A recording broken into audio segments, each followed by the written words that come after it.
नमस्कार, मैं हूं विनोद कुमार और आप देख रहे हैं न्यूज़ एक्सप्रेस डॉट लाइव। आज हमारे साथ बैठे हुए हैं इस शहर के जाने माने शिशु रोग विशेषज्ञ डॉक्टर राजीव कुमार। उनसे जानते हैं कुछ बातें कोरोना से लेकर, जो एक मुजफ्फरपुर में एक दहशत का माहौल बना हुआ है।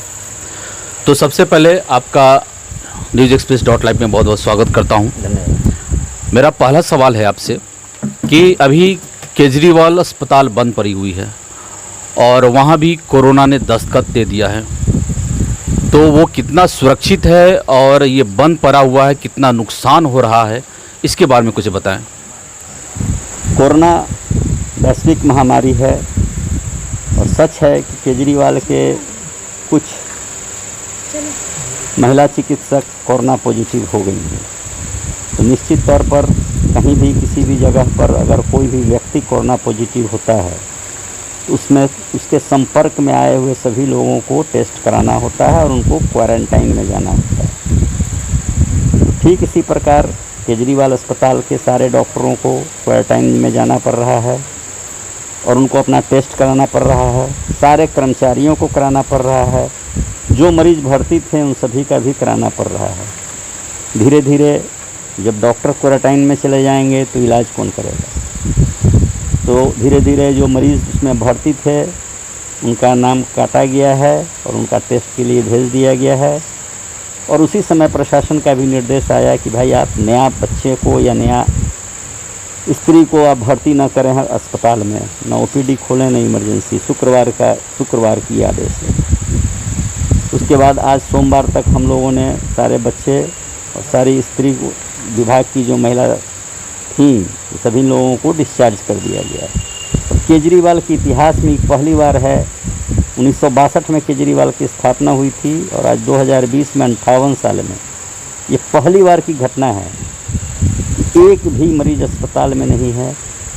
कुछ जो अकाउंट्स सेक्शन के कर्मचारी हैं उनको छोड़कर कोई कर्मचारी, कोई गार्ड, किसी की ज़रूरत नहीं है। अस्पताल खाली पड़ा हुआ है और इससे जो नुकसान है सिर्फ इसी बात से लगाया जा सकता है कि प्रतिदिन वहाँ पर पेशेंट की जो संख्या रहती थी स्त्री विभाग और बच्चा विभाग मिलकर, वह 200 से कम कभी नहीं रहता था। 200 मरीज़ जहाँ से चला गया हो, 200 मरीज़ और उसके साथ जो अटेंडेंट होते थे, सारे लोगों को जो केजरीवाल अस्पताल के इर्द गिर्द जो दुकान खोले हुए हैं, साइकिल स्टैंड है, चाय वाले हैं, पान वाले हैं, उस सारे लोग केजरीवाल पर उनकी जीविका चलती थी, सारे लोगों को नुकसान हो रहा है। चिकित्सा जगत से जो लोग जुड़े हुए हैं, जो हमारे कर्मचारी हैं, उनको नुकसान हो रहा है।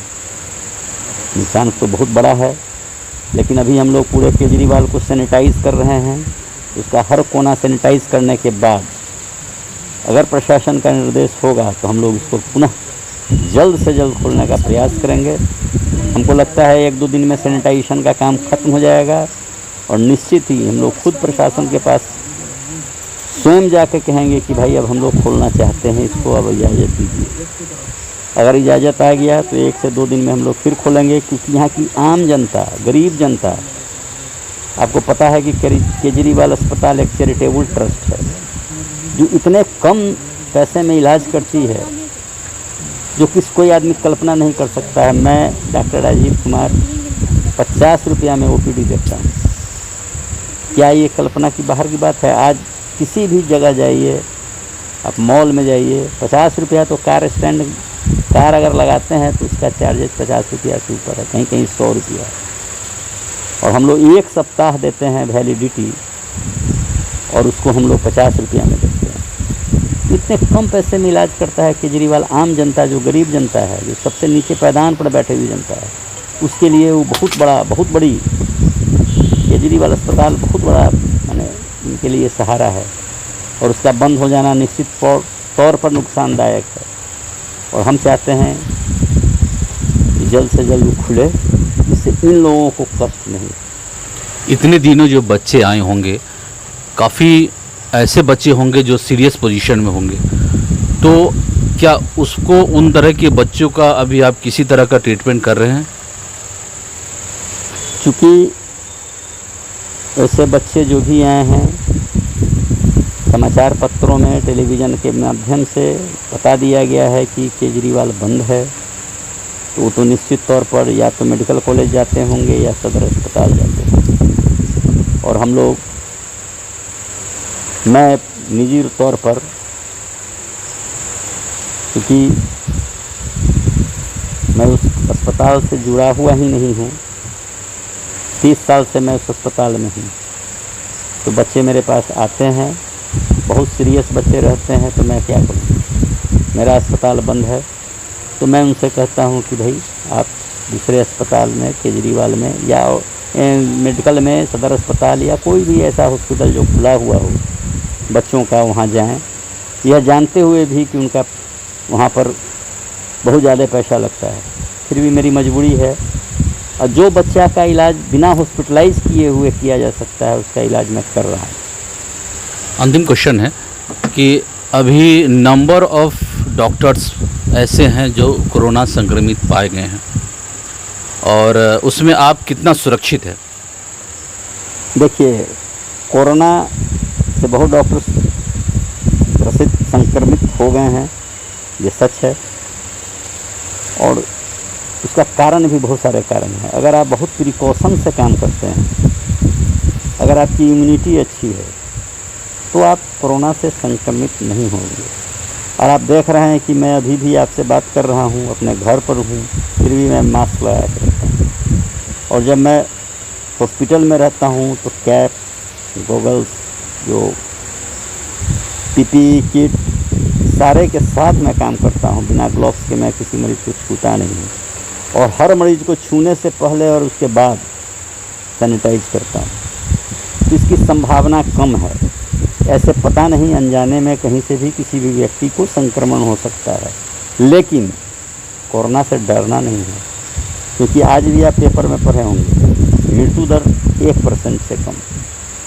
तो फिर क्यों डरना? आप सावधानी बरतिए, बहुत भीड़ वाली जगह में अनावश्यक रूप से नहीं जाइए, जब जाना आवश्यक ही हो तो मास्क लगा के जाइए, हमेशा हाथ को साफ करते रहिए। बोलते हैं हम लोग कि 20 सेकंड अपने हाथ को साबुन से साफ कीजिए, और आधा घंटा 1 घंटा के गैप पर कीजिए, बीच बीच में सैनिटाइजेशन लगाइए। अगर आप प्रिकॉशन लेंगे तो आप बचे रहेंगे इस कोरोना से, और खुद ही नहीं बचे रहेंगे, समाज को भी बचा के आप रखेंगे। इसलिए मैं सुरक्षित रखने का प्रयास करता हूं, और जो भी मेरे पास मरीज आता है जो मास्क नहीं होता, मैं स्वयं अपनी तरफ से उनको मास्क देता हूं, और अपने ही तरफ से सैनिटाइज भी उनको करता हूं हर बार, हर पेशेंट को। इसलिए मैं अपने को सुरक्षित महसूस करता हूँ। कुल मिला के कोरोना से डरना नहीं है, लड़ना है, और प्रिकॉशन रखना है, क्योंकि वही आपकी ज़िंदगी सुरक्षित कर सकती है, बचा सकती है। बहुत बहुत धन्यवाद, आपने हर एक सवालों का जवाब दिया। अभी हमारे साथ थे इस शहर के जाने माने शिशु रोग विशेषज्ञ डॉक्टर राजीव कुमार। आज के लिए इतना ही, तब तक के लिए धन्यवाद।